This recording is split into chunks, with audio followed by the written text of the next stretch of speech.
Mine is high. It's high. 1.4 plus is high. Yeah, being a founder is not easy. Hi guys, welcome to another episode of Jing's Health Journey. I'm starting this episode from the studio because there's some explanation to do. I initially got an email from OMRON last year saying, hey, we've got this new feature on our website, a stroke risk calculator. Would you like to talk about it? And being someone that has no blood pressure issues in my family history, I thought, cool, I should learn something about it. And so I went to the website, checked out the stroke risk calculator, and then from there, I checked out the blood pressure monitor on their webpage, and I realized, hey, if I want to get a device myself, it is actually quite confusing. So I wrote back to them saying, why not we do a video on how to choose an OMRON blood pressure monitor, and then we can talk about the stroke risk calculator. And they said, sure. So in the first part of this video, you'll see us talking about how to choose a blood pressure monitor. And in the second part, the stroke risk calculator.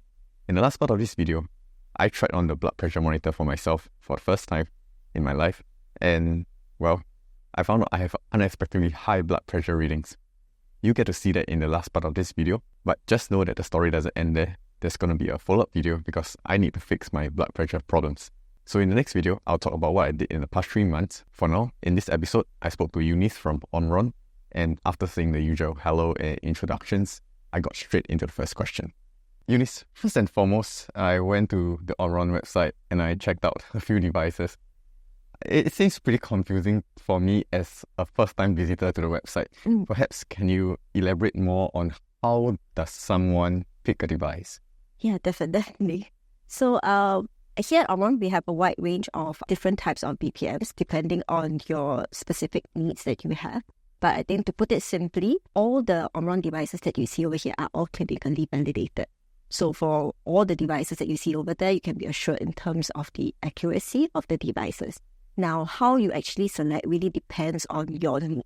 So let me just give you an example. This will be the most basic device that you probably see in the clinic or in the hospital itself, which actually requires the users to align the cuff to your arm. To simplify things, we actually have the IntelliWrap cuff, which is the models like this with the black color cuffs, which actually has a 360-degree accuracy. So it makes it much easier for users who are not medically trained.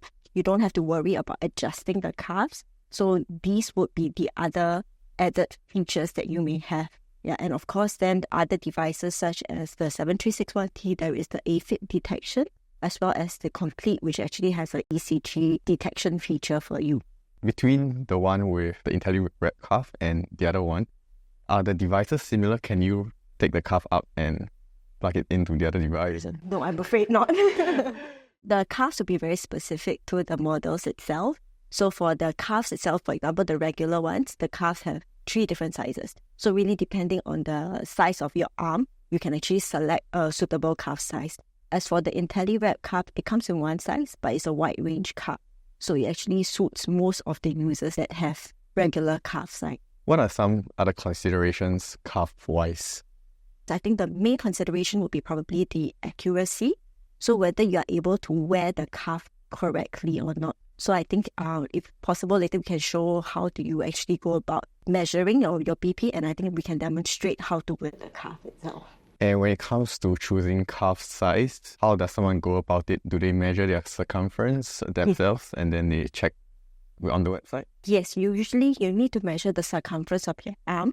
So for here at OMRON, our cuffs range from 17 cm to 42 cm. So depending on your cuff size, you will need to select a suitable cuff accordingly. Cool. Tell me a little bit more about the products with ECG and AFib. Okay. So I think, first of all, probably AFib first. Yep. Okay. AFib is actually atrial fibrillation, which is one of the more common arrhythmia that you actually see. Here at OMRON, we have 2 devices that actually helps to screen for AFib. One, which would be the 7361T that you see over there. How it works is that you will be able to trigger the AFib screening feature. So as you measure your blood pressure, you'll be able to see whether the AFib is actually being detected. We also have another new model, which is the Complete. This one comes with the ECG device, so meaning that you would be able to get an ECG record as you measure your blood pressure, which can later be shared with your doctor while you're actually doing your review. Who will be looking to get such devices? for AFib screening, I think would be relevant to every individual. Yeah.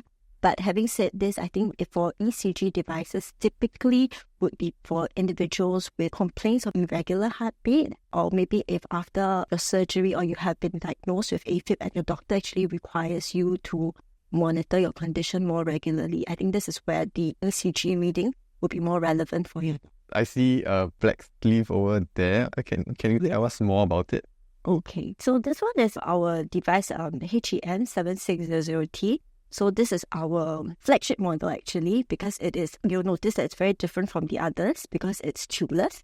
So really, you don't have this bulky tubes hanging around, and it makes measurement so much easier and also more portable. You can just clip one to your arm and then you can do the measurement. So this also comes with the IntelliWrap cuff, which we were speaking about earlier. So it's 360 degrees, so you don't really have to worry about the adjustments of the cuff itself. It's also with Bluetooth connectivity. You can actually connect it with the OMRON Connect app. For individuals who are keen on tracking your health data, you'll be able to keep a record of your BP reading, which you can later export and share with your healthcare professional while reviewing your statistics.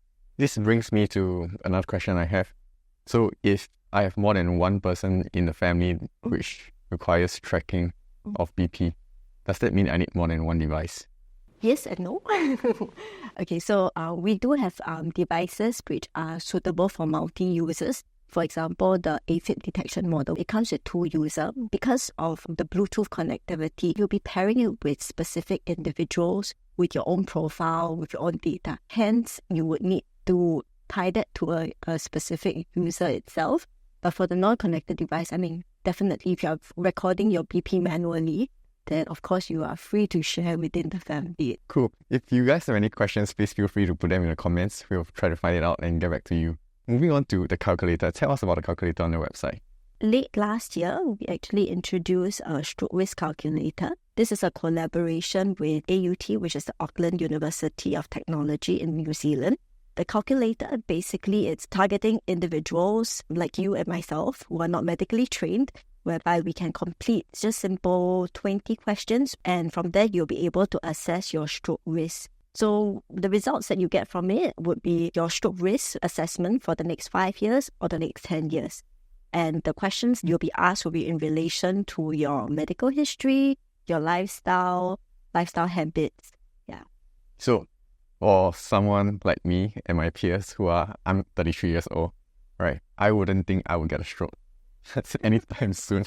But then again, yeah, I think the calculator is useful. So perhaps we can just go through some of the things or some of the misconceptions that people might have. So for example, like I said, I'm 33, I work out 3 times a week. I won't be getting a stroke anytime soon, right? Question mark. Yeah. Yeah, what are the things I should look out for? Yeah. I think we read on news that there are many healthy individuals like you and myself, they also probably work out very regularly, but suddenly, they may have a cardiac arrest or, something that may happen while in the midst of exercising. So I would say that probably just by physically looking at an individual, we will not be able to assess that. Back to your question, I think it is still important to do regular home blood pressure monitoring, because I think like hypertension, which is high blood pressure, essentially doesn't have any symptoms. So maybe I may be suffering from hypertension, but I do not actually feel any symptoms and I am able to meet my day-to-day activities regularly. But I think through regular monitoring, I think this is where you will be able to better assess on whether you are hypertensive or not and whether medical care needs to be provided to you.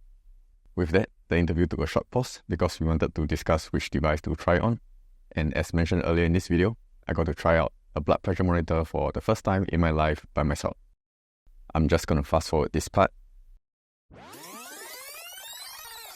I leave it to the end because I think your position is not correct. Oh, okay. Yeah. Okay, cool. That's good to know. No, I think you put it as blooper if need be. And then as a first timer, right, correct me. You put it on. Okay. How you did it? It was correct. Yeah, I think the position, the placement was correct. It's usually around 1 to 2 cm above your elbow. Okay. So you got that correct. And because it's a 360 degree card, you don't need to worry about the angle. Yeah, probably just now was your sitting position. I see. Yeah, so I would say probably try to relax, take a deep breath before you start measurement. And Okay. your position should be like this. Okay. Yes, and back straight, 2 feet on the ground. Okay. I typically recommend not looking at the results because I noticed that when I do measurement for my mom, as she looks at the screen, she gets worried.